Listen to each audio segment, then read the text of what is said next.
Thank you.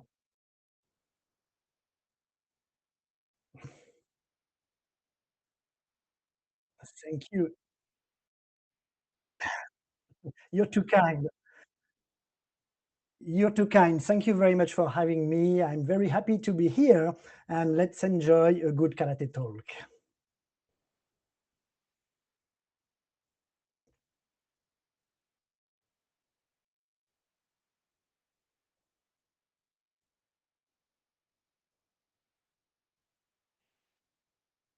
Yes.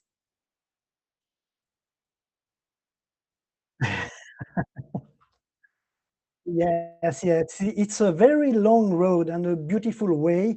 And please stop me if I'm talking too much, because when when I'm talking about karate, when I talk about karate, I cannot stop. So I will try to make a long story short. I started karate more than 30 years ago now. You know, I was 17 years old, and I was kind of uh, shy guy, and I have a small body. But and I wanted, of course, at that time in the 90s, guys wanted to be strong. We wanted to be strong, and so I was fascinated by martial art movies, especially Bruce Lee and also Jean-Claude Van Damme and all that kind of 70s, 80s movies, martial art movies. I have many tapes and watching every night, and I wanted to practice martial arts, and I was also fascinated by, you know, the old relationship between the old master in the mountains with his students, you know, taking care of one student, teaching in the hard way in the mountains. That was amazing. You know, the kind of spiritual side, maybe almost, I don't know, philosophical and energetical side. So something was mystical in that area about martial arts, because there were not only sports at the time. So I wanted to practice, you know what, Kung Fu. I wanted to practice Kung Fu because Bruce Lee was so strong and beating karateka. So I wanted to practice Kung Fu, but in my little town in the western part of France, which is countryside, no Kung Fu at the time, and only karate. So the west, Brittany, so the northwest part of France. So we are very close to the sea.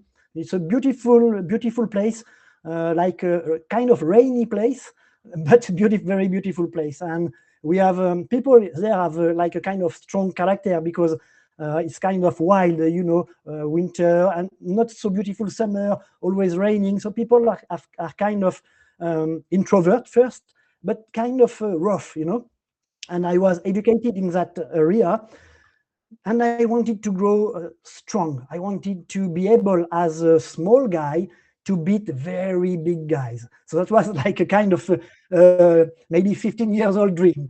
And so I couldn't train kung fu. So I was so disappointed.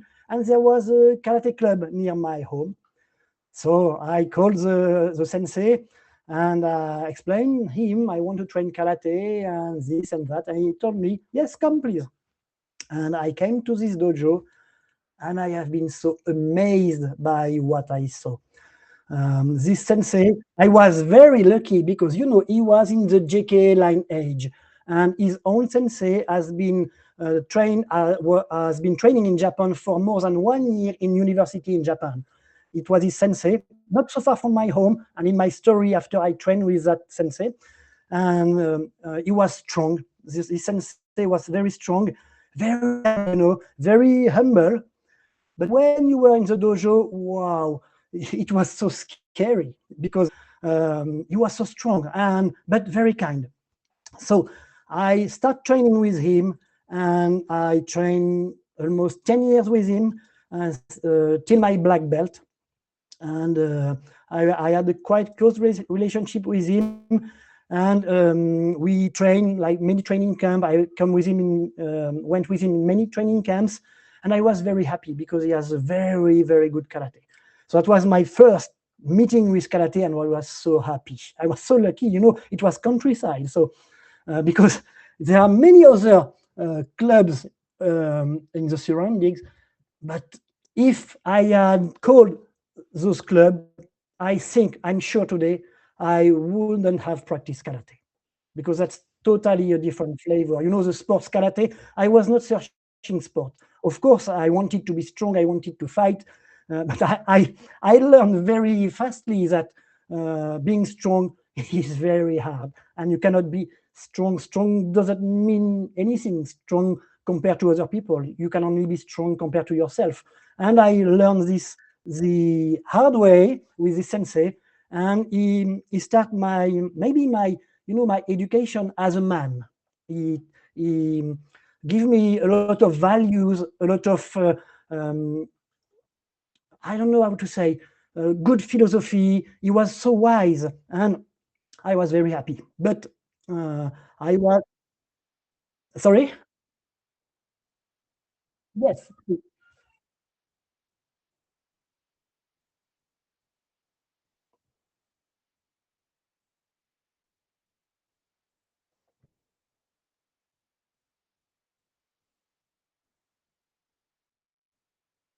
yes, yes. It's kind of, it's kind of because I think uh, karate people are different than normal people.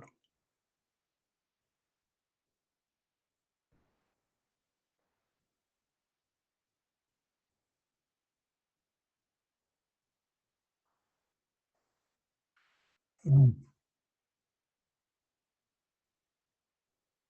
Yes, yes, yes, yes, yes.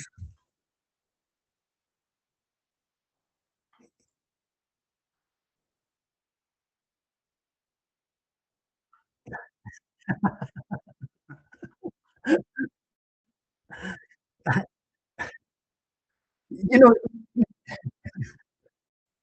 it became a kind of joke, you know.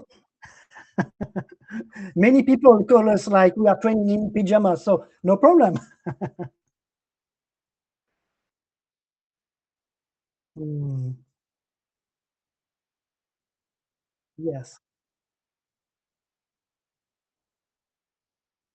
yes. Yes, yes. You know, and that's just what I was about to say. Karate people should be not like normal people, not better people, but I think different kind, different flavor.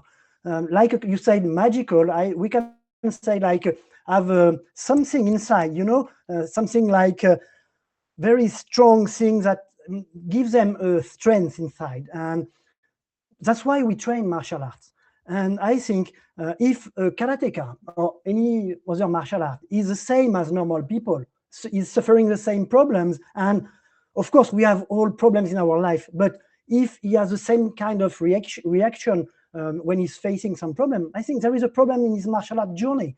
Because when you practice martial art, you should be different, and you should be, I think that's my point of view, able to take care first of yourself, but also of your loved one and of the like the people around you, the weakest people around you.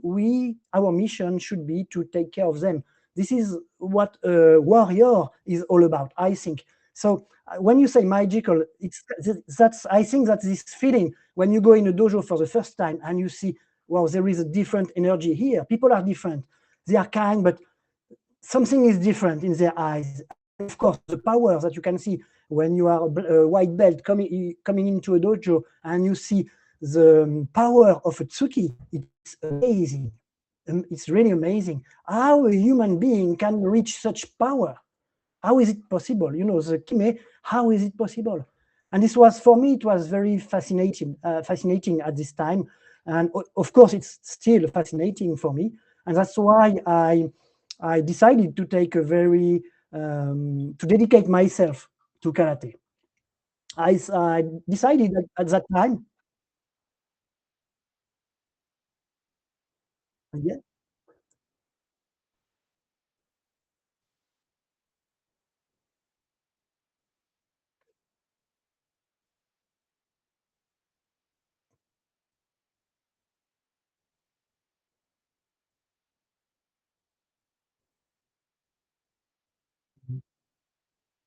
yeah,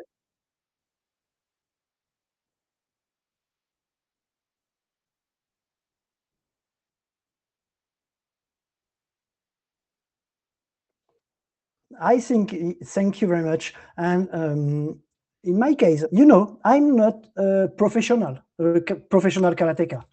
My job actually is a computer engineer in the field of education. So I decided, of course, I'm like kind of professional in karate as I'm training every day and teaching and sharing that kind of thing.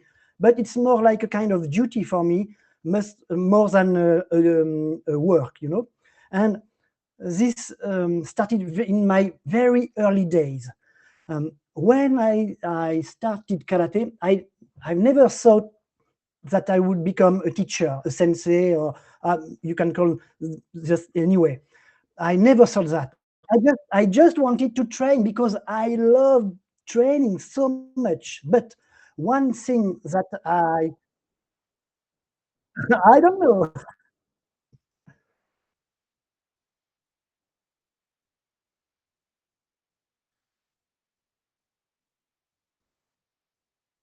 Thank you.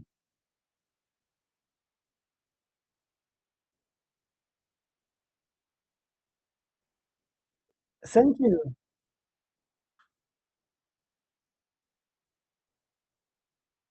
Mm, Thank you. But it's not me. It's karate. Karate is beautiful. That's not me. You know, I'm just a messenger.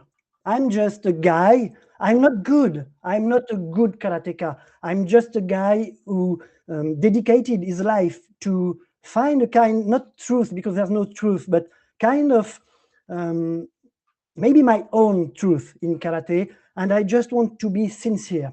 When all, in my very early day in karate, I thought myself, if I want to be able one day to be maybe legitimate to talk about karate, I need to dedicate myself. I need to train with the most respected and fierce sensei in the world. So I have to go to Japan. That was, I don't know why. This is maybe my character, but I was 17 years old when I started karate, and I said, like, if I want to watch myself in front of the mirror talking about karate, I have to go in the most karate scary place in the world. I have to experience to train with the best sensei in the world. That was my character, you know.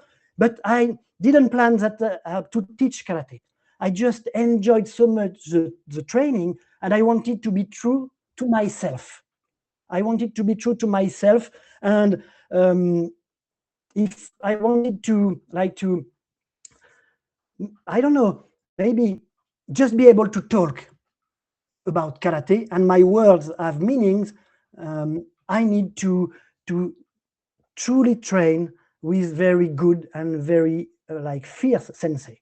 And that's what I did. That's why I decided, I was in around my 20, 22 years old.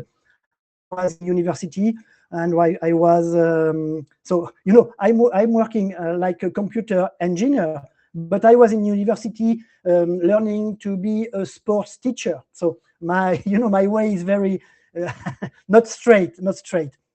And I was in my fourth or fifth years in university, and I was training karate a lot. You know, I have no money to train, and I was going by just by train to my sensei's dojo, which was maybe 45 kilometers from my town and my university town. I was going by train, and after training, I couldn't go back to my town because no more train. So I go on the road and just waiting after training, and I did that for more than 1 year. Just go to train, and I don't know how I will come back to my apartment in my town, because yeah, I loved so much karate. I wanted to train, and then it it became clear to me that I need to manage my time to be able to practice a lot karate, to truly um, commit myself to training. And but I didn't want at first to earn money with karate, because first I was thinking I was not good enough, because if I want to, as I told you, if I wanted to earn money, I have to be a quite decent karateka, and I was not. So I need first to train a lot, and then I will see. So I didn't want to earn money, and also I didn't want to earn money. Why? Because I wanted to stay true to the teaching I had the honor to receive. And it was kind of rough and hard. And I know if you want to earn money, if you want to make a living with karate, you want to make a living with karate, you have to teach to many students. And if you want many students, sometimes you have to please them. So you have to say, maybe I learned karate this way and I'm teaching this way. And for me, it was impossible. So I thought myself, okay, I don't want to earn money at that time with karate. I want to train a lot. I want to have time to teach, but like in my free time to teach, like a volunteer in dojos. And what can I do? And so I became an entrepreneur because I can manage my time. So I decided to do that. And before I was in university, I said, okay, I'm not, I'm not gonna be, I won't be a sports teacher. I don't know what I will be, but I have to go to Japan. So I left all my stuff, everything, and I just saved money for 3 months in Japan. So I needed to find a job over there, and I said I go to Japan. So I went to Japan. So it's a quite a longer story, but I make it short. And that time I went to Japan to discover the true karate. But I was lucky enough to have very good sensei in France, because my sensei, my original sensei, was from JKA, and just before going to Japan, I went to train with his own sensei, who was older than him, of course, and who had already trained in Japan. It was a very old karate way. So he took care of me for 2 years or 3 years. I told him I want to go to Japan. He said, "Are you sure?" I said, "Os." So it was like kind of hell for 2 or 3 years, but he prepared me to go to Japan. And then I've been to Japan and trained there, and that the journey continue.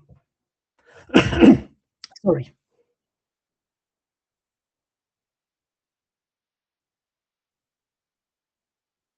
Mhm.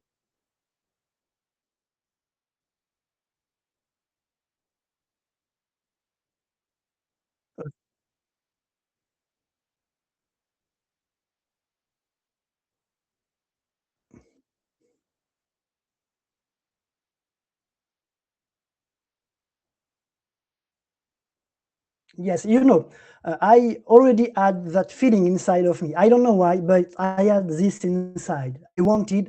I knew if I want to stay true to myself, I have to make it. But I was so scared. There was almost no internet at that time. Internet was just to make some research, but you cannot book hotel. You had no videos. I really didn't know how was training in Japan. And I have just my sensei who have been to Japan and told me it's terrible, it's hell. You're gonna cry every day. So I was so scared, so scared. So, but I knew that I needed to take it. And of course, I met Japanese sensei before going to Japan. And the first one was Yahara sensei, and then Kagawa sensei.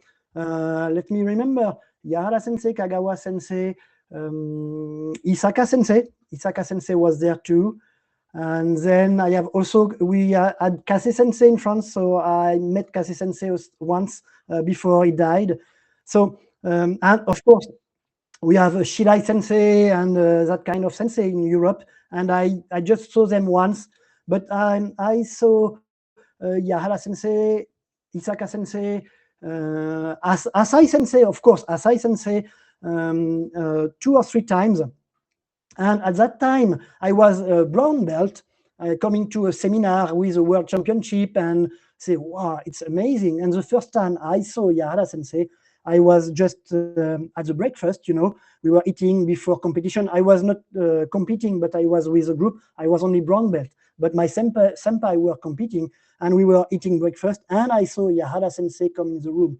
And I don't know if I can tell that story, but I had like a kind of I don't know, a kind of energy, almost a sparkle, a thunder inside me, like inside my spine when I saw him, like bam, something like that. I, I got up, whoosh, and something happened inside me. I said, "Wow, this man is a killer.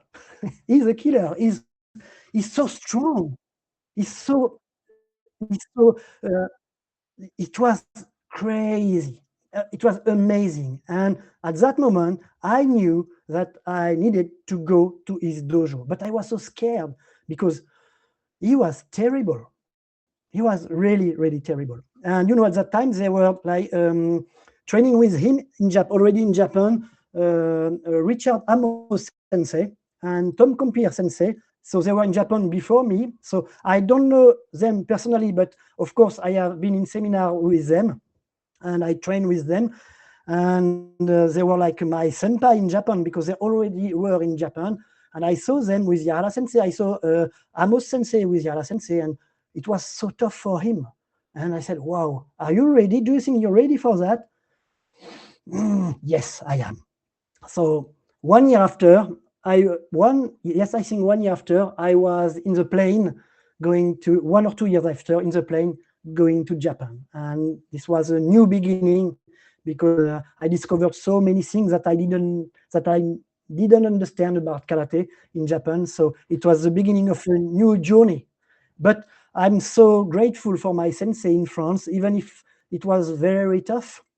I'm so grateful because they taught me the hard and old way. So when I've been to Japan, I knew how I have to behave myself in front of sensei. I knew how I have to be polite, correct, what I shouldn't do, what I should do. I knew, I was prepared. So I have been lucky to be truly accepted in the Yahara Sensei's dojo. It was the first KWF Hombu dojo in Shirogane, and I have been lucky enough to be accepted because I knew how to behave, and I was recommended by my sensei in France, so I have been accepted very fastly, and so they took care of me. It was very hard, of course. If in Japan sensei decide to teach you, you are living very, very, very tough times, but it's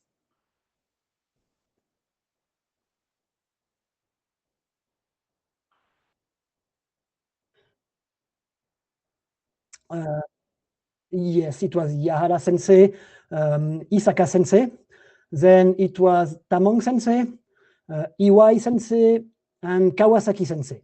This was the 5 instructors that I had every day in the dojo. It was the first line of senseis.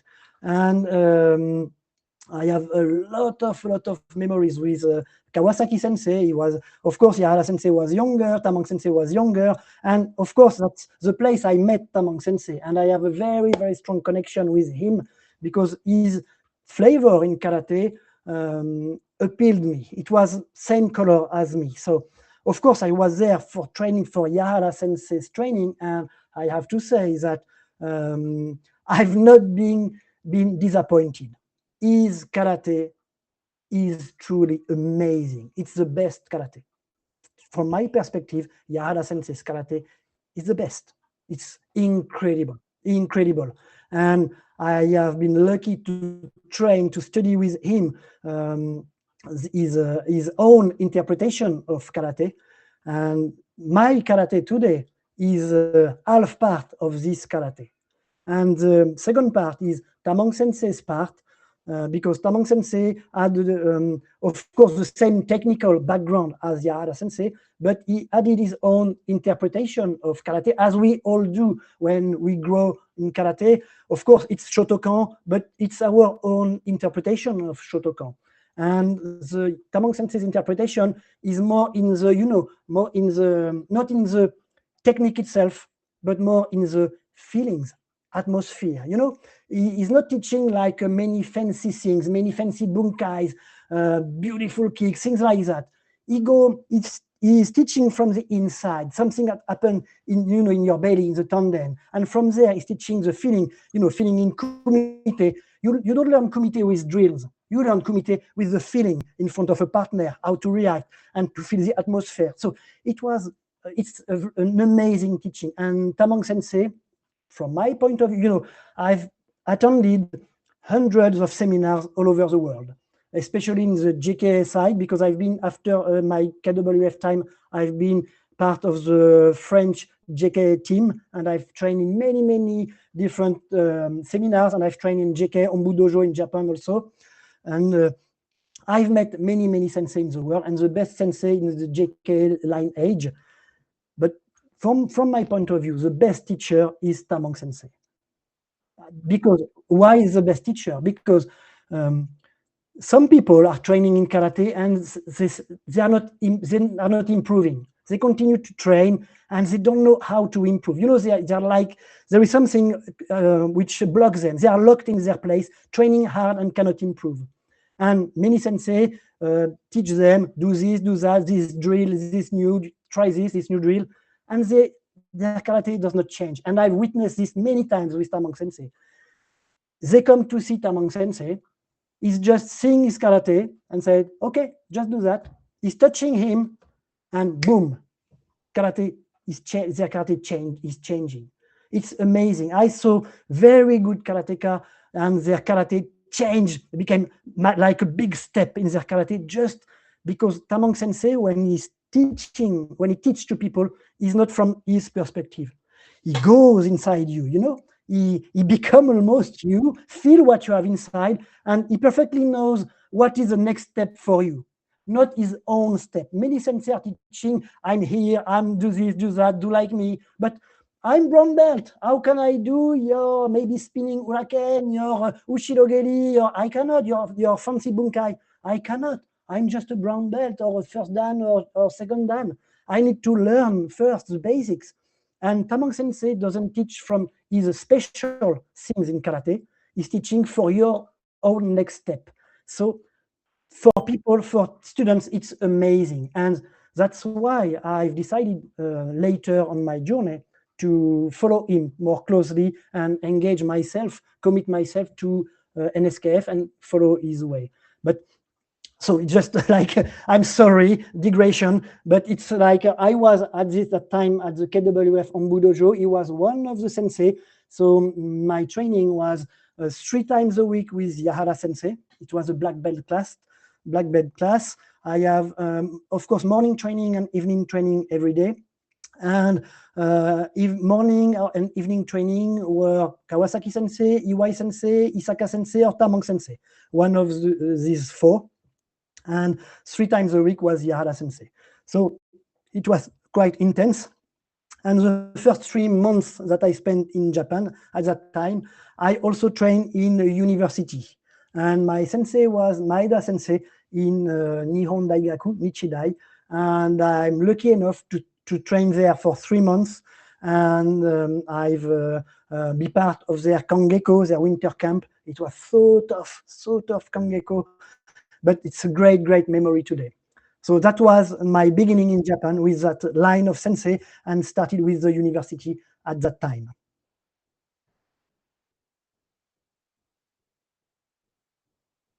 Once. I trained once with him, but not in Japan. It was in Europe, in camp.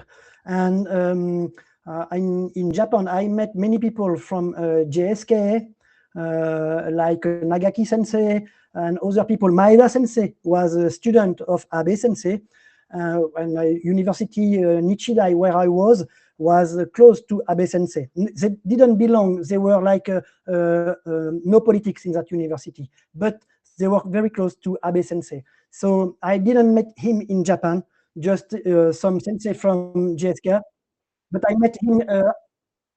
Sorry. Yes, Eiji Maeda. Yes.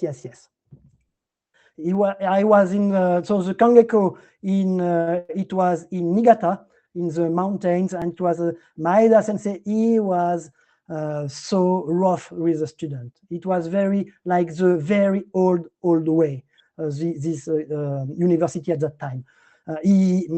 I had conversation with him because I was a foreigner, so sometimes he took me and explained me some things, and I've decided to teach the very old way, because I think it was in 2003, and he told me at that time karate in Japan is like kind of falling down. It's not like before, and I want to teach the old way as it was under Nakayama Sensei's era. So it was very tough at university that time, and there was also Hachimoto Sensei. There were Maeda Sensei and Hachimoto Sensei at that time in university. So it was many nice history with university, and it was very nice. But it was kind of difficult, kind of hard, very tough university.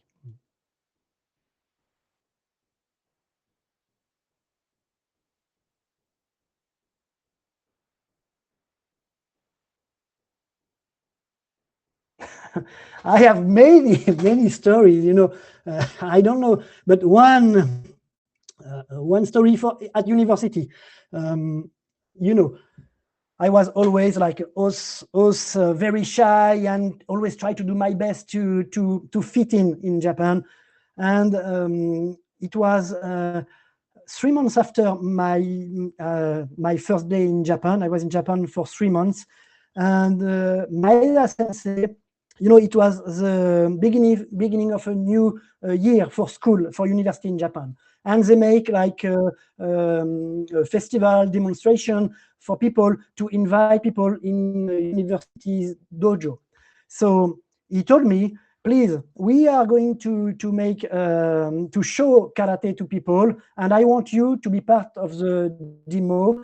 Please be at the university dojo this day at, I don't remember, this hour. I said, oh, no problem.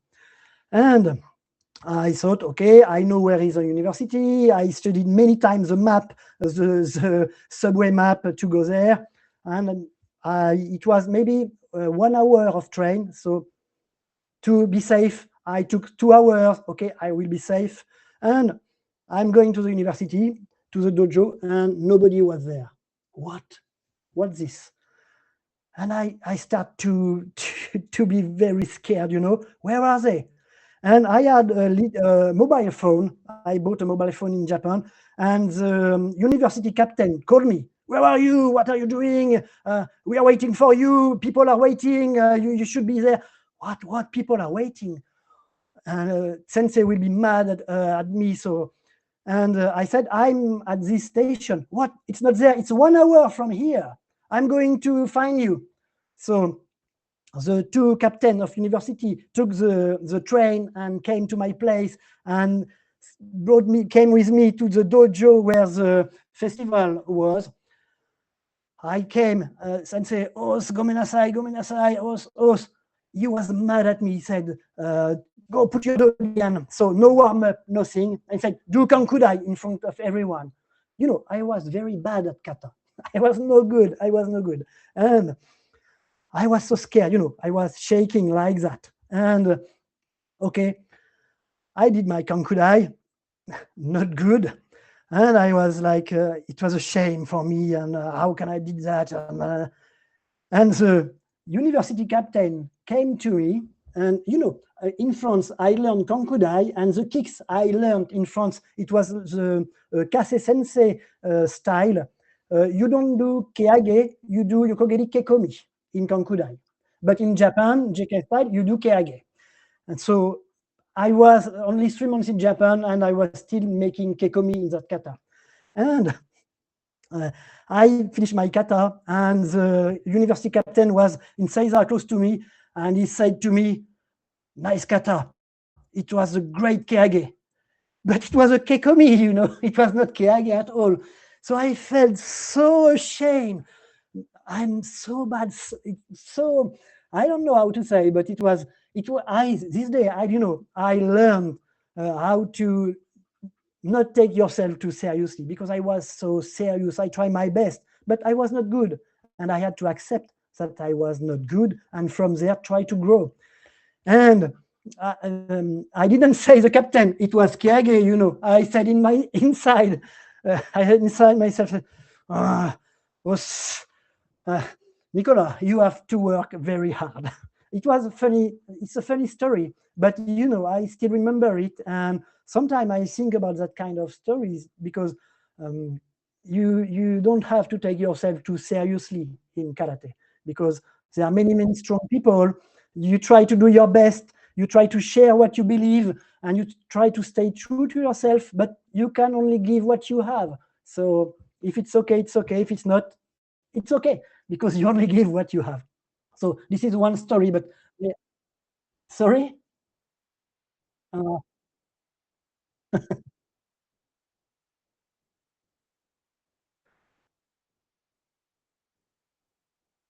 no, thank you, thank you,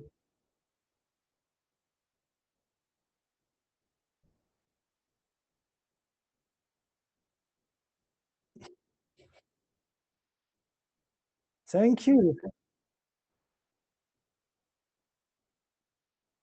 Yes, yes. But you know, at that time I was not thinking that. At that time it was very hard because um, I I had so much dedication to karate, so much dedication. You know, I was in France at first, and then in Japan. I was training every day, very hard, and I was feeling very lonely, especially in France at first, because I was training, and people come one day after maybe 2 or 3 days rest and come after, but I was every day at the dojo. So I was kind of lonely, trying to build, to climb this mountain. I was feeling very lonely, and I was not good. Some people were training less than I was, but they were better than me. So it was very tough. It required a tremendous amount of courage to continue. And maybe people said that I was crazy, that my dedication was kind of crazy. Even in Japan, you know, some people told me, "How can you do that?" Some of my senpai from England, who were maybe 60 or 70 years old at that time, coming in Japan at 7, 8 dan, and I was sleeping in the dojo in Japan, training every day, cleaning dojo every day, cleaning everything in dojo. You know, was 1 year like that in Japan, and was telling me, especially foreigners, "You're crazy. None of us would have do that. You're crazy." I said, "I don't know. I'm not good. Not good. I have to improve. I have to improve." But it was very tough because I was not good. My body was not a big body, and my character was not weak because I had, you know, a kind of dedication. But I was at that time maybe kind of introvert. I don't know, shy. Something was wrong inside. You know, something was wrong, and and I needed to face it, but I didn't know how to do. But finally, at last, my sensei in Japan make me break that ice. You know, the I train in kata till with Yara sensei till I was crying in the dojo in front of everybody because it's not good. Again, again, again, again, and so exhausted after 1 hour and a half class with art committee with university, because at that time university was coming every first day at the dojo. So the day of university in the dojo was so scary because all the university student of the university which was belonging to KWF was coming that day, and it was only about kumite. And kumite at that time, of course, no gloves, almost no control, and so I saw many KO. Some bones were broke. It was very tough. So Thursday, the day of university, was the most scary day of the week. Um, and after that kind of training, Yara Sensei was taking me and make me repeat. And he told me, "This your Tokyo will be this one, and please repeat," and telling to everyone, "It's not good, it's bad. Huh? You know, it's very bad." And everybody was laughing like, "Oh, yes, it's bad." And I was again repeating, and I was crying.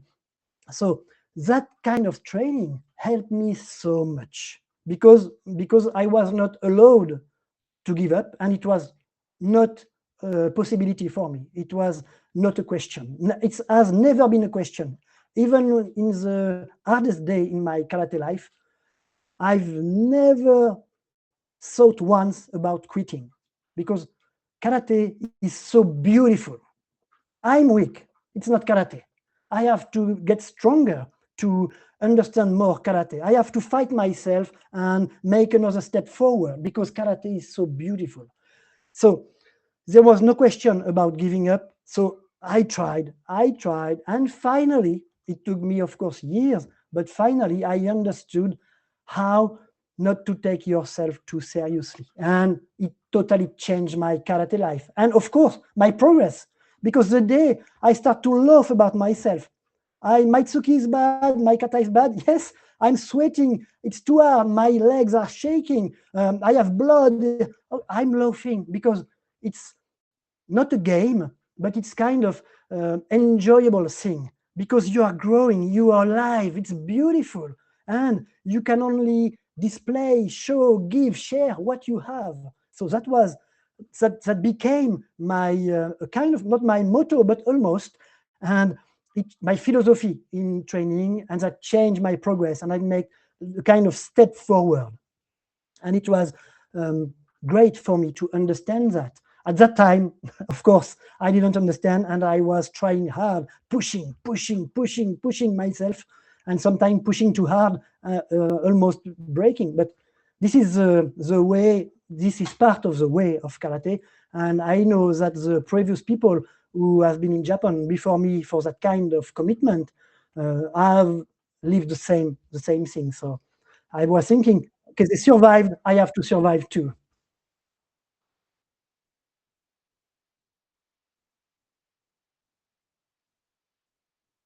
Yes, yes, it is.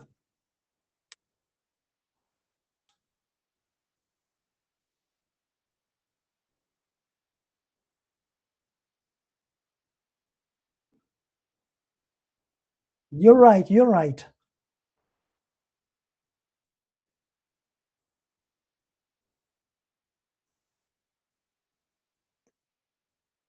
Thank you, thank you. You're totally right. You're totally right. The word os, I've learned the word os with my sensei, who was telling me, please do not say os if you cannot do what you are saying. So you have to walk the talk. This is the most important thing. And Tamang sensei in Japan always told me many people are kind of lips karate, talking karate a lot. Do like this, make a yokogeri with your hand. But it's easy with the hand. Yokogeri, it's with the leg. So do not show yokogeri like this if you cannot make it. So it's just like a kind of joke, but there is a truth behind this. Os is like this. You have to walk the talk. If you say os, it's a unbreakable commitment. So today, everybody say us because it's kind of hello, okay. Of course, we are part of it, and we can understand it like that. But if we truly think about the word os is the never give up spirit. And I endure my training in Japan thanks to the word os, because when it was tough, I was os, try your best, try again. 1 millimeter after 1 millimeter. Os. This almost sometime in my life, this saved my life, truly, because this is the best philosophy in the world. But of course, you have to say os for something you truly believe in.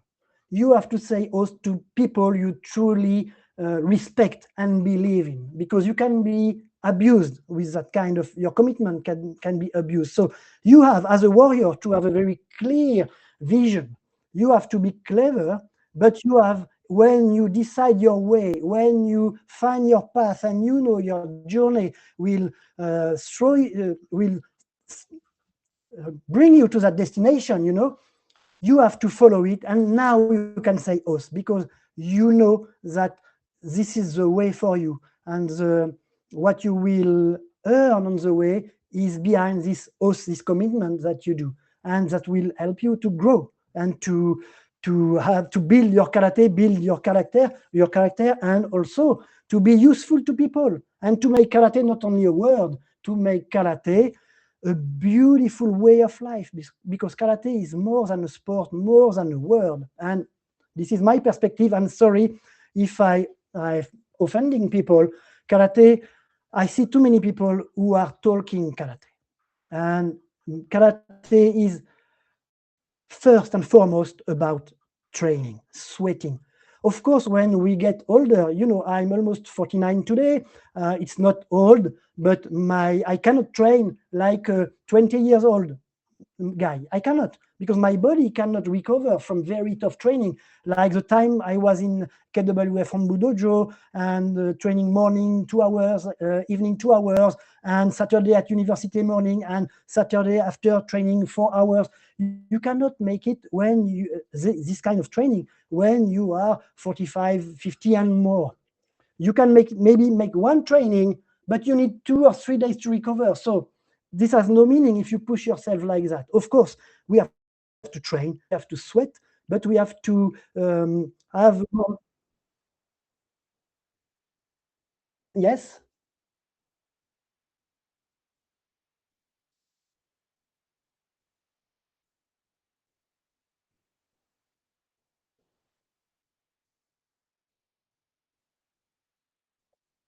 No, and you shouldn't train the same ways. Or there is the shuhari philosophy in Japan. But shuhari is not meaning, many people think about time. My time is shu, my time is ha, my time is ri. I have done my shu time, but it's not a matter of time. It's a matter of dedication. If you train long time, but without dedication, without hard training, you never practice the shu part. The shu part is the os part. And you have to train hard, to commit yourself, to dedicate yourself, and not asking questions, and just train. Just trust your sensei, your senpai, and try hard. This is the shu part. And only when this part, you end this part, and inside yourself when you end this part, you can go to the ha part, and maybe for some people to the ri part. I don't know if one day I will be to this part, but I know I did my shu times. And many people said, okay, it's like I trained for 10 years, 20 years, now it's my time to teach. Now, no, it's not because of time. It's because of what can you show in the dojo? How is your technique? How is your body? How is your mindset? Are you really trained? And also, uh, did you commit yourself? Is your karate different than common people? This is a key for the progress. So just to answer your question, you cannot and you shouldn't train the same way. Or this is perspective. I think you have to. This is a karate way, the Shotokan karate way. The first years, it's the years of in Japan, university and kenshusei years. You have to train very hard. You have to dedicate yourself. You have to build your body. You have to build your mind. You have to polish your technique. It's very, very, very tough. And that's why not everybody can do it, but it's very tough. This is the first part of our life. But of course, as we grow older, we cannot train this way, because as I already told you, you have to recover. You have to think about your health. You have to think about your joints. You have to think about your everyday life, because you have karate. Karate is part of your life, but you have also maybe a job, a family. You have some commitments in your life. So you have to balance everything. When you are in the first part, in the shu part, there is no balance.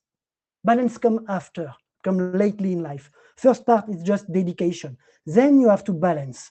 And what you have to do after is, there is I read some writing from Kase Sensei, and he said, so beginners in karate, to have one good tsuki, must practice 1,000 tsuki.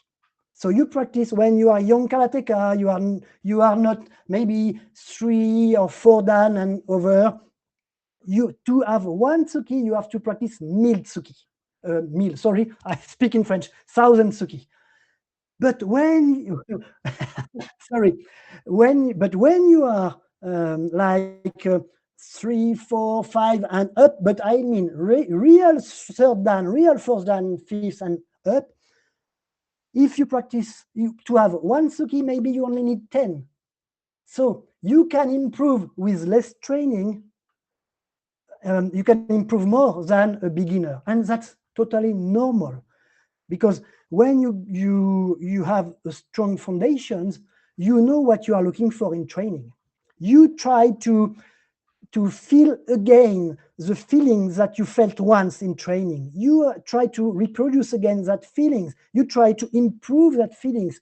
You try to feel what happens inside your body, all the biomechanics, all the power transmissions, and all the energetical part, the breathing part, and all that thing.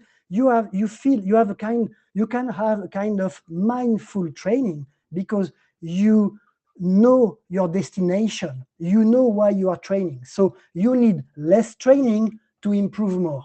But many people will say, so I don't need to train, I just made one tsuki and that's enough. No, you have to train. You have to continue to cultivate your body. We must have sharp mind and sharp body, because we are warriors, modern warriors, but we are warriors. We are martial arts.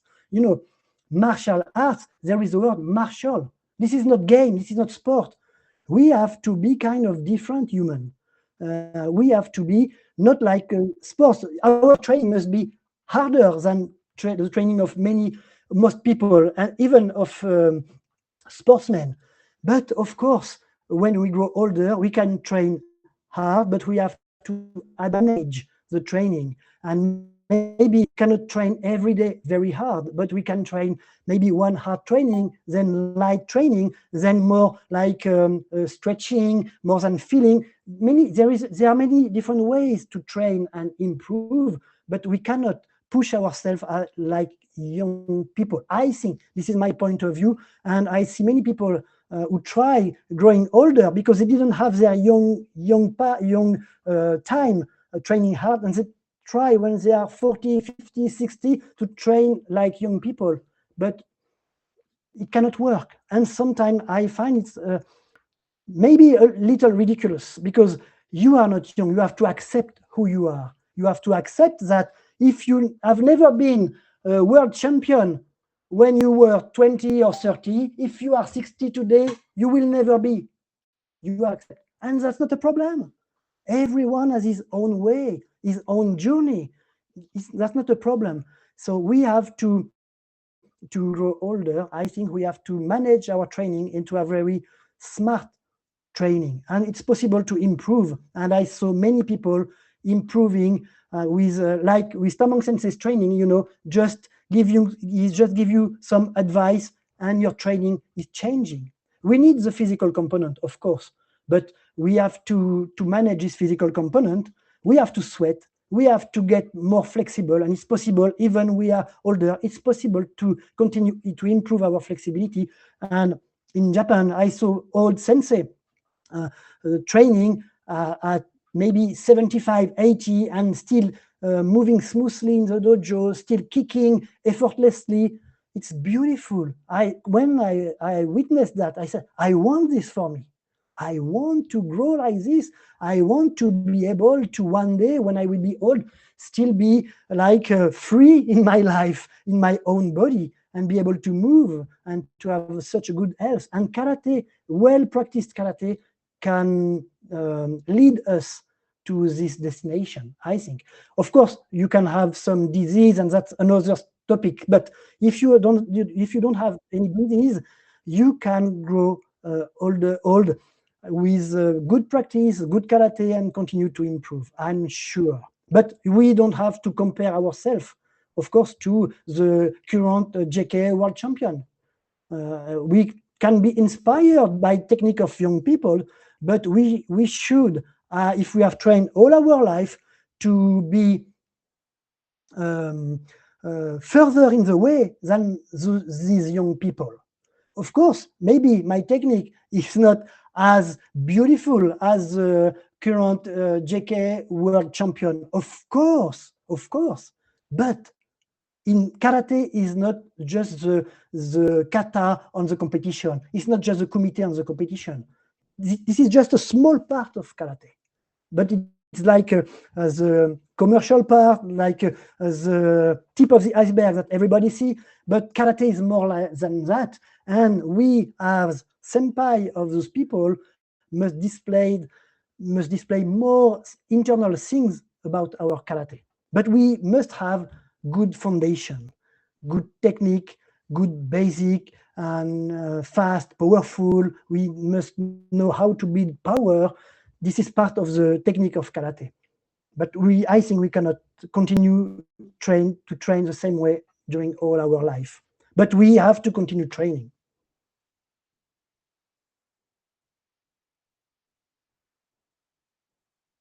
I had 1 year validated of Kenshusei. So I was supposed to come back and end my Kenshusei, but the life decided other way for me, and I stayed in France after my first year and teaching here, helping my sensei in France. But I had just 1 year of Kenshusei validated by Yahara sensei, so I didn't graduated in the Kenshusei.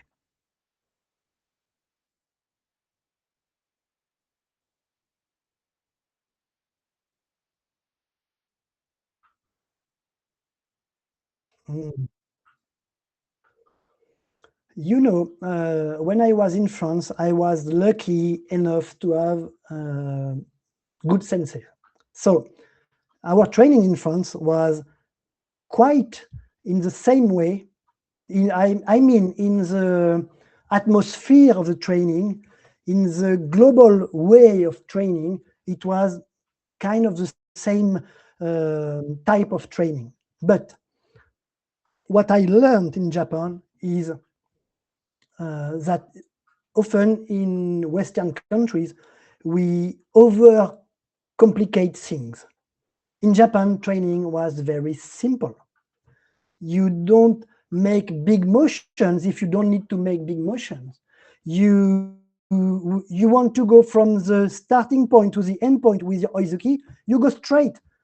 You don't make it extra motion because your purpose is just to drive the more power, to create the more power and drive the more power from the floor, from your internal energy, your tanden, in your punch. And our training in Japan was always directed by the research of the search of kime. Always it was how to build kime, how to create that magical thing that we call kime, that devastating power that we call kime, that people, sensei like Yahara Shion, Tamashi Shion can display. And our training was only to how to create that. So our training was Kihon, Kata, and Mite. And Kihon was always the same Kihon routine for 30 minutes, everybody counting. And Yahara sensei, all the sensei were training, we were training together. You know, Yahara sensei was not in front and teaching, he was training with us. So usually he was coming near the lower grade, lower rank. So I was one of the lower rank. So I spent 1 year with Yahara sensei just at my side training Kihon. And everybody was counting one way and one race, counting, everybody. So maybe 10 to 20 people were counting. So you're repeating Kihon like that. And Yahara sensei was just sometimes stopping training, show us how to do, and we come back to training, to the Kihon and practice Kihon. Then we had Kihon Ippon Kumite. Kihon Ippon Kumite was very, very important, but just simple Kihon Ippon Kumite, not fancy Kihon Ippon Kumite.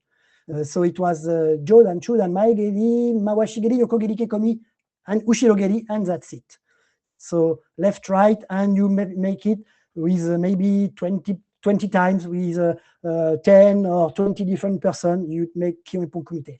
You start slowly and then you go at your maximum speed. Then we had the Juipon Kumite, not fancy Juipon Kumite, but the Yahara Sensei's flavor of Juipon Kumite with deep body compression, where you try to increase your range of motion to create a lot of power. And this Juipon Kumite was intended to help you create a lot of power and build a kind of samurai spirit. This was the Juipon Kumite with Yahara Sensei.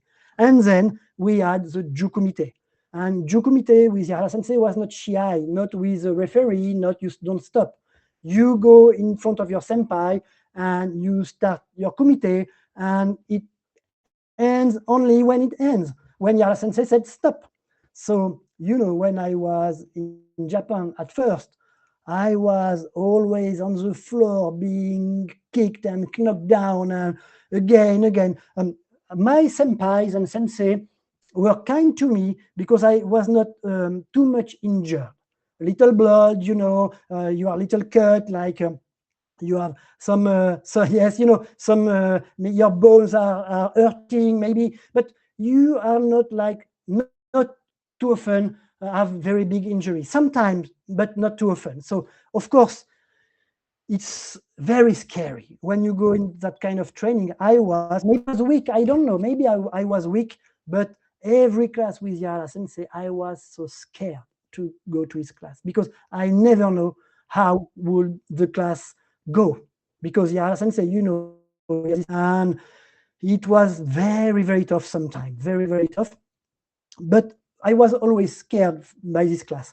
So back to the training, we have the Jukumite. So we turn in Jukumite, and then we had kata was not many bunkais of kata. I almost never practiced bunkai in Japan.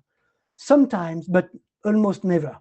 We train kata. We try to put the spirit and the Kihon principle in kata slowly, fast. We count without counting, and we repeat over and over and over and over. And that's it. And in addition to that, Yahara Sensei introduced some different exercises to help us to build speed, power in kumite. Especially when we were 1 month before the competition, we had new exercise to be prepared for the competition. But that was it. And training was always the same. And it was quite tough physically, mentally, of course, because when the sensei in Japan decide to teach you, it's very tough for you. Usually, when sensei in Japan are only taking picture with you and smiling and things like that, that's cool, that's great, but they are not really teaching. If your sensei in Japan is teaching you, you will never take a picture with him in the dojo. It's impossible. And you will, he will very rarely be kind to you. It will be tough, because that's the Japanese way. I don't know today, because my time was in Japan was 20 years ago. I've been a few times after in JKA, in NSKF in Japan. I've been also to KWF less than 10 years ago, meeting Yahara Sensei again. But I think even in Japan, things have changed since that time. But for the Japanese sensei, I know inside, the way is still the same. So if you are really trained in Japan, it will be tough for you. That's, I'm sure. I'm sure today the same rule today.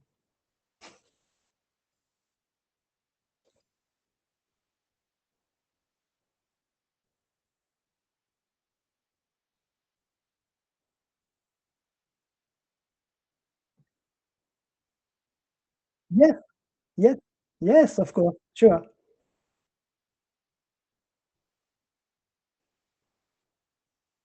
Incredible.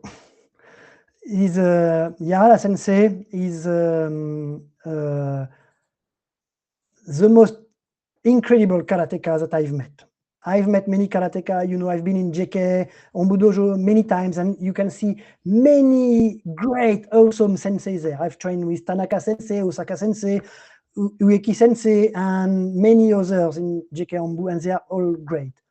But for my character, Yahara Sensei has something special that resonates with my dedication to karate, I guess. And the word which, for me, summarize the most Yahara Sensei is maybe scary and fierce, maybe fierce. He's the fiercest person that I've met in karate. And you know, I have witnessed, I don't know if I should share this, but I have witnessed things in the dojo with Yahara Sensei really incredible. You know, at that time when I was in Japan, it was, you remember the K1,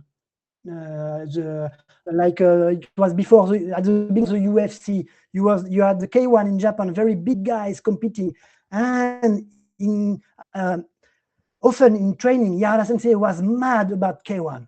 He was coming into the dojo and he was hitting the wall, but truly hitting the wall for 5 minutes, and you know, stone walls for 5 minutes. And when before the training has started, and when you enter the dojo and you see that, you think, wow, how would be training tonight? And you're like this, you're shaking before training. And sometimes training was cool, not cool, but was not so tough. But usually it was. And when he was like kind of mad, he had saw some things about K1, and he said, what is that? This is not Budo, this is not karate, this is not this is only sport, this is not sensing. So he was kind of mad with that. And I had the honor to witness him moving and displaying through kime, just in like showing something to someone. Maybe he didn't know that time that he was displaying such a wonderful thing, but it was kind of magical, you know. You see him moving, it was magical. Something like you know, is if the time was suspended, something happens. I don't know how to describe it, but you understand that you witness something different. And I had the honor to witness this a few times with Yahara Sensei. As I told you, the first time I met him, when I first see him, and then when I saw him, I remember one story, one guy from France that came to Japan 1 month at that time. And he was, I was training, you know, every day, sleeping in dojo. And he was like coming to dojo, make his things and asking many questions. And, you know, it was impossible for me to ask questions. You say, oh, and that's all. But he had not the same education. And he was just here for 1 month and talking and talking. And one of the senpai broke 2 ribs to this guy. One old senpai in Kumite, he made a Yakuzuki and he had 2 ribs broken. And he said to Yahara Sensei, I have 2 ribs broken. And Sensei said, okay, good, go to Kumite now. And then this guy said, wow, this is strange. What? He must take care of me. He said, more Kumite. And take the shinai and hit him for Kumite. And he said, well, where I am currently. And this guy, the story I wanted to share was, this guy came one day to Yahara Sensei and asked him, Sensei, please, what is Dei? You know, it was impossible for me to ask such questions, you just say, oh, Dei, you know, Dei. When you, yes, you know, you taking the intention, you know, over the intention, that kind of things. And he asked Yahara Sensei, Sensei, please, what is Dei? And Yahara Sensei watched him and say, nothing. He just performed 5, 6 punches on this guy, an incredible speed, just 1 millimeter away from his head at full power. And I was here just maybe 50 centimeters from him, and I saw that move. Maybe 5 to 6 punches. I couldn't count, but it was so fast. And something, the guy who asked this didn't see anything. It was something happened, with these punches. And I said, whoa, this is Kime. And action finished, a split second. The action, witnessing this seemed to be like 10 minutes. Like it was like the time was stopped. But the action lasts only a split second. And Yahara Sensei said, this is the eye. And he walked away. The guy didn't understand. He didn't understand because he couldn't understand, and he was not ready for that. Anything. But me, and I don't remember, it was, I think Kawasaki Sensei was there. We were talking, and witnessing that was kind of incredible. I've never witnessed such thing another time in my life. So this is, sorry, you request me one word. This is Yahara. What I can say about Yahara Sensei, it's an amazing karateka. Truly amazing.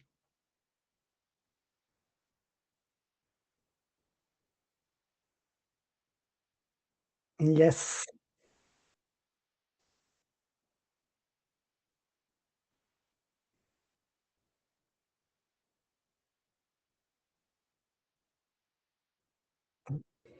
Isaka Sensei, I had very tough times in Japan with Isaka Sensei. He was kind of the old master flavor, I have a student, I want to keep him with me and teaching him and that kind of thing. And he was taking care of me every day of my life, So it was kind of hard. The relationship was kind of hard, and I was especially very tired with Yahara Sensei's training. And so Isaka Sensei was like the old master, And Isaka Sensei karate is very special, and his karate is based a lot on what happened inside. I would say this is the internal part of karate, which is too often forgotten by people. He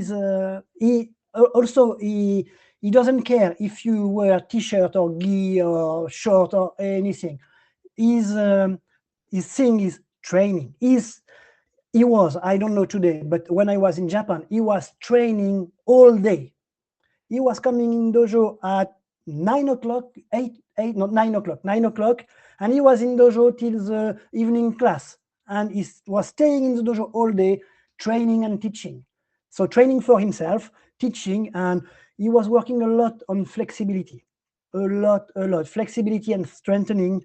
And I've learned so many things from him.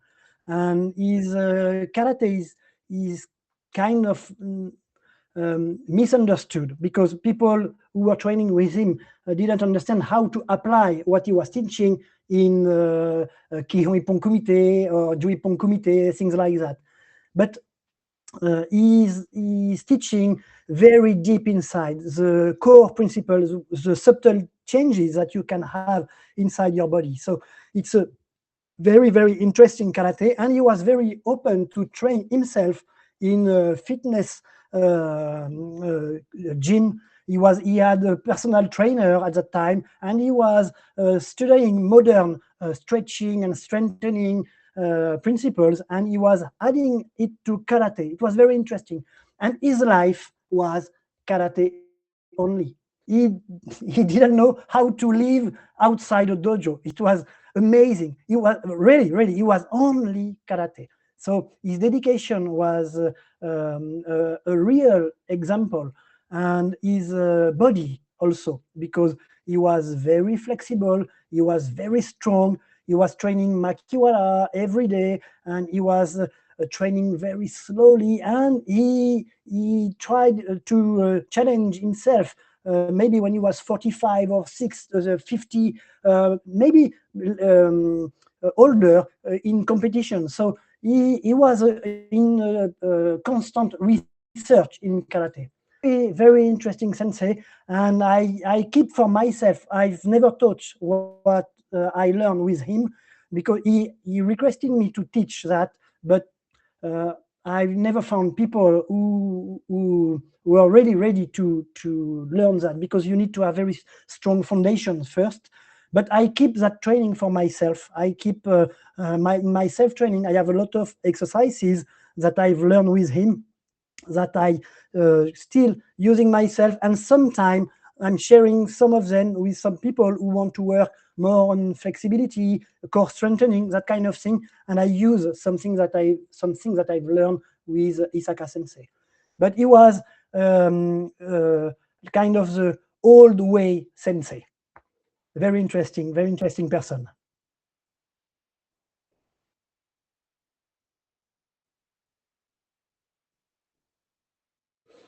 I see. I've met only once Asai Sensei, so I don't have stories or many training histories to share from him. But I know, of course, who is him. I know his karate flavor, and I've trained with many people who have trained with him. Um, Isaka Sensei, for an example, once told me, you know, Asai Sensei is here, and me, I'm here. And I want just to be maybe in my life here compared to Asai Sensei. That's why Isaka Sensei told me once. He was trying to follow the same kind of way of Asai Sensei, but with his own flavor. But Asai Sensei karate is, when I see Asai Sensei karate, I find it beautiful, beautiful to watch. The amount of relaxation that he displayed in his karate is truly amazing, and he made a real connection between karate and Chinese arts. I feel, and I have in the recent years trained a lot in Tai Chi Chuan, in Yi Chuan, and also I've trained a little in Wing Chun. I tried friends who are truly masters in that field, and I tested karate with them, and I've never been disappointed when I attended other martial arts styles, because when you have strong basis, of course you don't know how to make this form, but you very quickly understand how to use your body and how to fit in their kind of move. So I have never been disappointing when I have been training with other martial arts instructors. I've trained also in Pakwa last year. Very good master in Pakwa came, and we have very intense 3 days Pakwa seminar. It was very interesting. And I've met, when I practiced Chinese martial art, I've met truly strong people. I was before in the karate world. Karate is very strong, but I've met in Chinese martial art truly strong and amazing people, and that fulfilled my heart. Wow, it's a beautiful world of practitioners, and we have many things in common with those martial arts. We have a special flavor in Shotokan, which is the Japanese side, the Budo side, more kind of military side that they don't have in Chinese martial arts.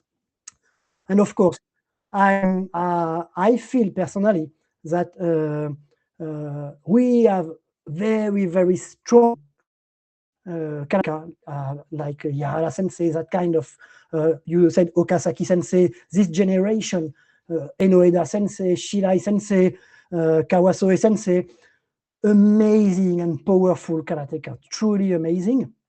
And but they have also very strong practitioners in Chinese martial arts, and I was not lost practicing with them, and I thought myself that senseis like Asai Sensei have kind of bridged the gap between the kind of internal part that we have in Chinese martial art, and the too much external part, especially today, that they are in Shotokan, which is very physical today.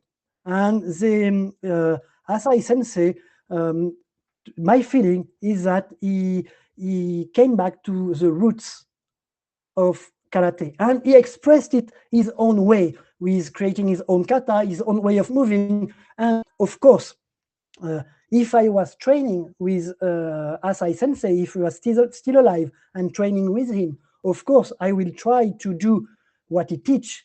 But in my personal karate, I will never try to copy him, because it was his own flavor, his own understanding, with his own mindset, his own body, and I cannot copy because it will be ridiculous. I will just try to apply to my own karate all the principles has discovered, and that he shares through his interpretation of karate. But his karate, I feel it's amazing, but myself, I cannot connect with this karate because I've not trained enough with him. And this is a kind of different world of karate, I think. But it's beautiful. And this gap, I feel this gap also. Kanazawa Sensei did this kind of thing, bridging the gap with Chinese martial art. And it's very interesting, because this makes us come back to the roots of what we practice, which is traditional martial arts, and not only sports, commercial, competition, and more sports, fighting sports. It's more like Budo or traditional martial arts. So I enjoy so much watching videos of Asai Sensei, or people like in JKS who have trained a lot with him, and it's the sensei showing the kata that has been created by Asai Sensei, and it was an amazing karate, I think. But if you don't have not trained with him, it's very difficult. Today it's difficult to copy what he did, because it was, as I told you, I think, his own flavor, his own color in karate, and it's very difficult. It's like you have a very high level sensei, like a very amazing musician, like you have Beethoven in one side, and you try to copy, and you cannot make it. You have to practice the basics, the foundations, and get inspired by these awesome people, but you cannot copy them. I think this is my feeling in karate.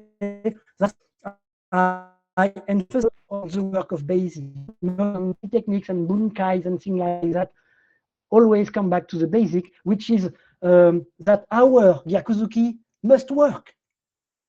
Our Gyakuzuki, meaning if it works. If we are just making Gyakuzuki for the Gyakuzuki, this has no meaning. We have to understand how to create fast, powerful, and effective Gyakuzuki. Karate should be effective. I don't say excel in this.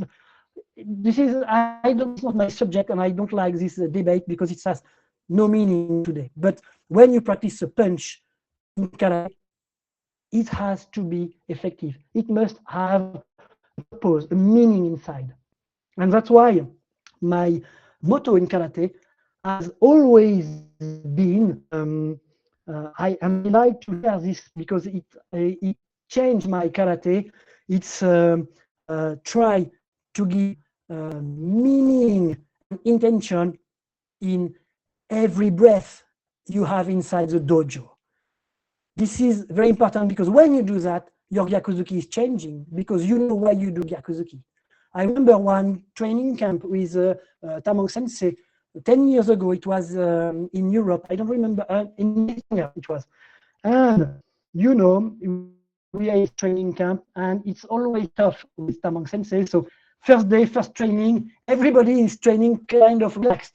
He said Gyakuzuki, and everybody is like relaxed, like just managing, because it was summertime, very hot. And he stopped the seminar and said, "What are you doing? This is not karate. Each of your punch have to work.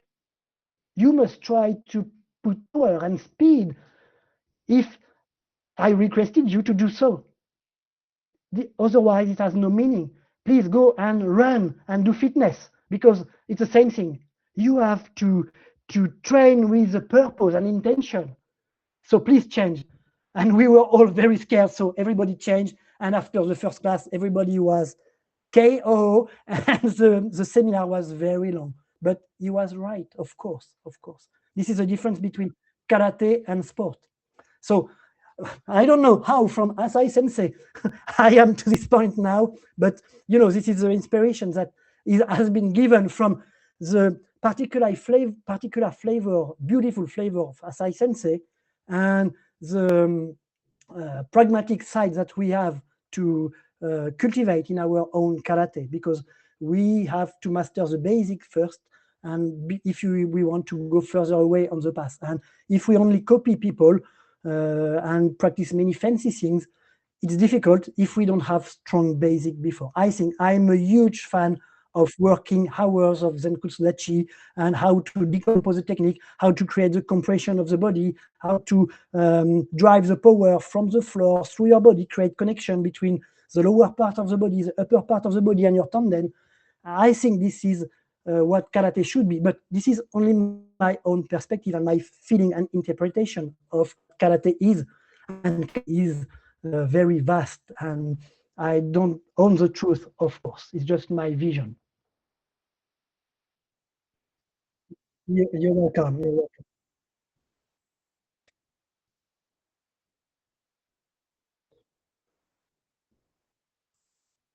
Yes. So, if I say Tamang Sensei first is my sensei. So, in the true sense of the word, this is not my. He's not my teacher. He's not the sensei that I know in seminars. He's my sensei. So I follow him. I follow, of course, his karate, because his karate is amazing, beautiful. He has a very realistic and pragmatic karate, and based on the feeling, based on the internal part, and not based on only on the external and physical part of karate. But training is always very demanding with him, very tough, because he has learned it the hard way, the very rough way at the JK Kenshusei under Nakayama Sensei. So this is his color in karate, but he has a very, very deep karate. And is my sensei in the sense of the word, of not only in the dojo but also in life. And I regularly have him on the phone. We are calling each other regularly, and always I'm like, wow, so refreshing to talk with him, so powerful, and give me so much inspiration and inner peace. And sometimes if I'm a little lost on the way or I'm not sure, and just in 2 or 3 words say, wow, this is the way. So I truly try my best to honor and follow his way, and to integrate his vision, his color, his karate flavor in my own karate, which, as I told you, has two components: the Yahara Sensei side with deep compression and creating big power, big moves, like a kind of, I would say, Budo karate, and I blend the two with a more realistic, pragmatic, and more internal feeling side of Tamang Sensei. And Tamang Sensei is my sensei in the sense he knows my life, he knows who I am, he knows what I do, he knows my everything good I did in my life, my troubles. He knows everything, and he like he's not coaching me, but he's teaching me, because he know myself and he's teaching me and tell me, give me advice in my life. So it's a sensei for me in the true sense of the word, and I have the honor to follow him, and I do my best, my very, very best, to deserve the honor that he gives me to accept. So I follow Tamang Sensei because we have the same kind of color, we have a deep connection together. When we are together, we are talking for hours about karate, old karate, the way we both learn. Because, when I had my tough time in karate, when I was in Japan, he was there, he was teaching me. And he taught me some very, very tough classes, very tough kumite classes with him. And with him about that, he forgot. Today he said, ah, what? But he was so tough for me, from my point of view. So he gave me so much in Japan. And when it was hard for me, he took me to his restaurant, and I was to his home with his family, and he brought me to the mountain, walking and enjoying barbecue and things like that. So he took care of me when I was in Japan, teaching me very hard and in a very sincere way, but helping me to stand this kind of difficult time. So I am so grateful to him. And uh, aside that, he's a very, very good karateka. He's a very strong karateka, and he's a very, very good teacher. As I already told you, he can change someone just by touching him and seeing his karate. I witnessed this uh, dozens of times, seeing people stuck in the karate come to see him. He touch them or just say one word and they change. So it's amazing because he's not teaching from his perspective and his own technique and ego. He just become you. He's going like outside of himself to fully commit to yourself, to you, and try to change your karate and understand what your next step is. And he's making this so beautifully, and it works every time. So I have not enough words for this amazing sensei. He's a very, very nice person, nice guy, very strong, and I'm so grateful to follow him. And just one thing that I can recommend is to read his book. He has a book that you can find on Amazon. The name is Finding the Way. I have it here. So this is Finding the Way. This is Tamang Sensei's biography, and written by my friend from England, Stuart Kirby. So if people are interested in that kind and this flavor of karate, I recommend to read this book because there are many, many lessons about life inside this book.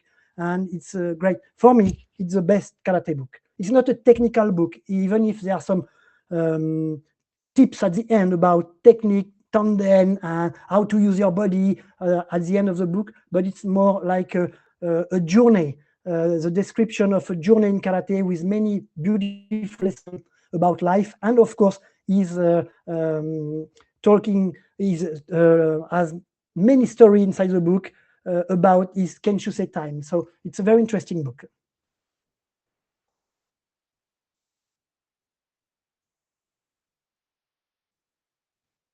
Yes. Mm.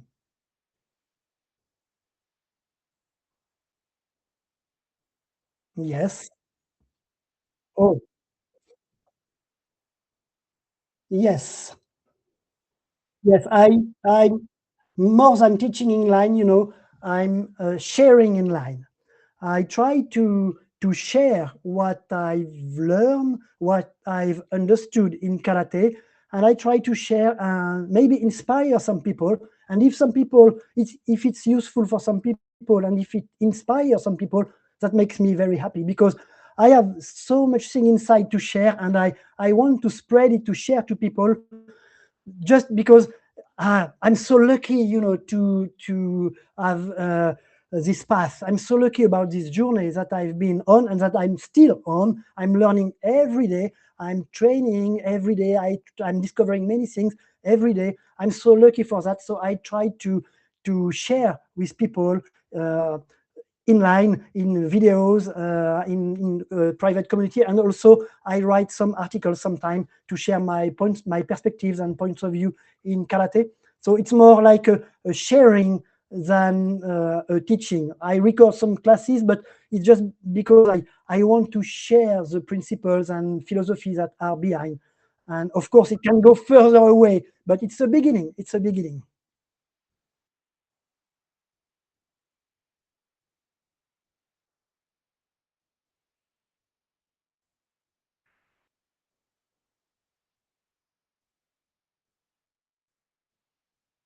Yes, of course.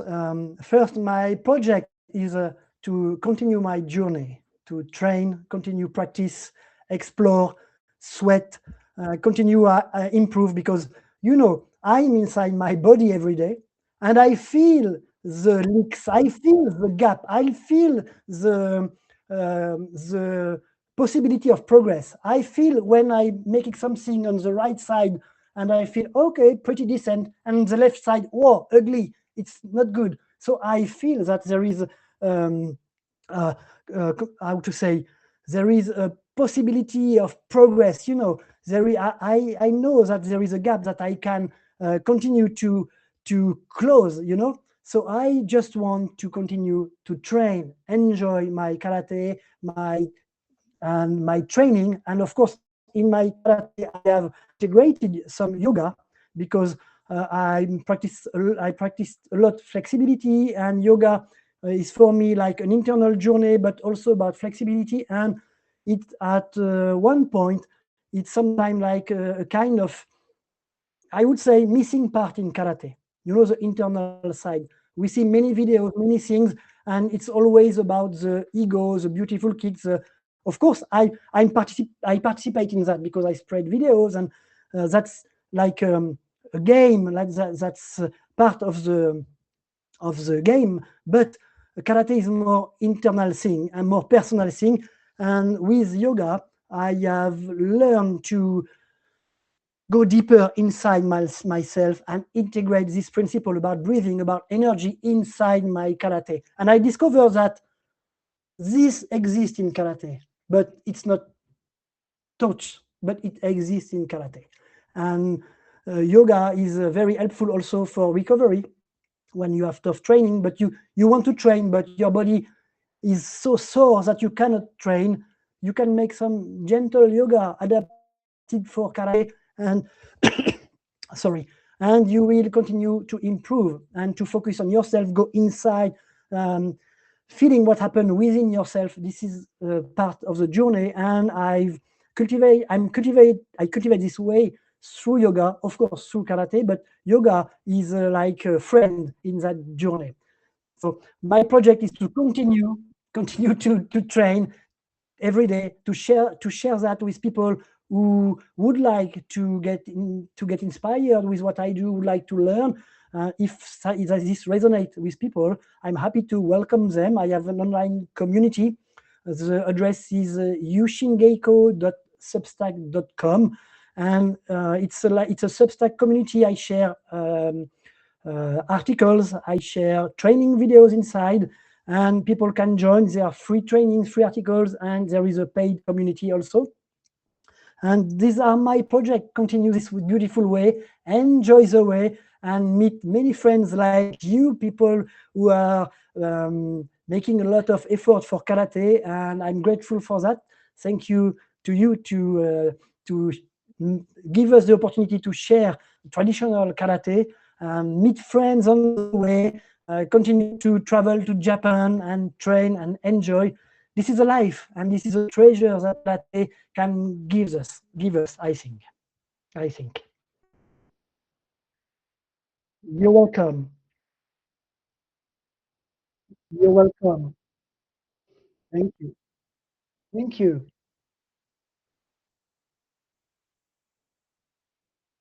Yes.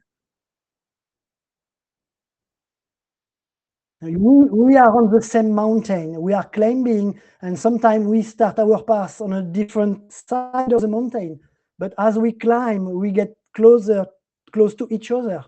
So we are a family, and my perspective, if people are trained sincerely, if they are dedicated in their way, I have a lot of respect, because there is not only one truth in karate, in martial art.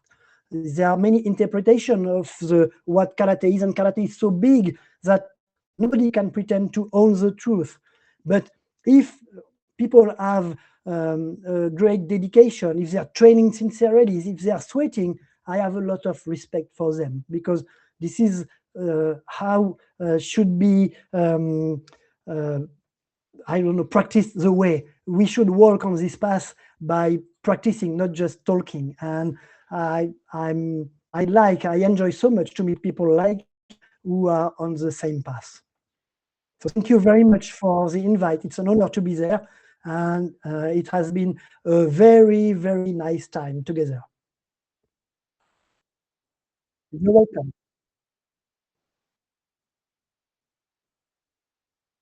Yes, of course. Yes. Thank you. It